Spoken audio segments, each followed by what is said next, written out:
Le 16 mai 1930 paraissait dans l'Action française la critique de François Vineuil du film Prix de beauté, texte intégral.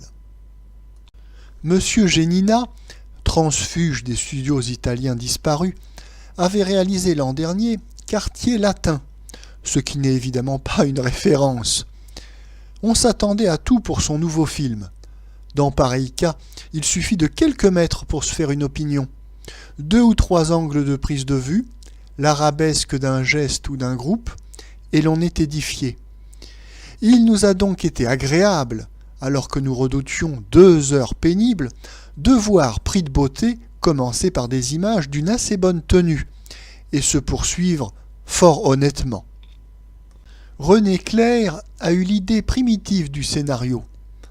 La petite employée, élue Miss Europe, grisée par sa jeune gloire et ses nouvelles toilettes, qui retourne cependant à sa modeste existence, mais sans parvenir à se réadapter et fuyant son époux pour tomber bientôt sous les balles du malheureux.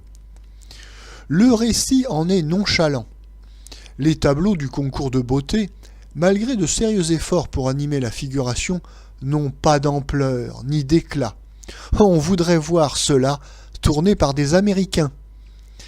Mais il y a certaines nuances psychologiques d'une estimable finesse dans les scènes d'intérieur à Paris. L'atmosphère s'y charge à chaque nouveau cadre. C'est le contact de la foule poussiéreuse et suante, à la foire de Neuilly, qui comblera le dégoût de l'héroïne. Chacun citera ses images populaires, les visages aperçus, la scène du photographe ambulant, dignes de la comédie de mœurs, tout en restant du cinéma.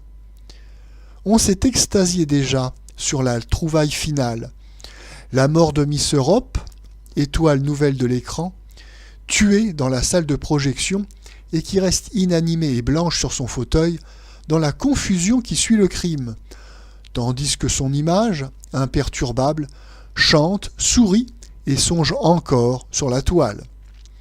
À vrai dire, ce dénouement aurait pu être écrit par M. Charles Méret ou tel autre producteur de pathétique, mais on l'a traité avec goût, d'une manière fugace et sobre, qui lui conserve quelque puissance d'émotion. Nous avons souhaité, il n'y a guère, que Louise Brooks trouva enfin un rôle de véritable ingénue.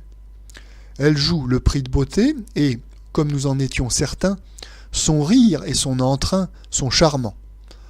On ne regrette plus que sa coiffure de bal-musette, sacrifice d'un joli visage à la célébrité.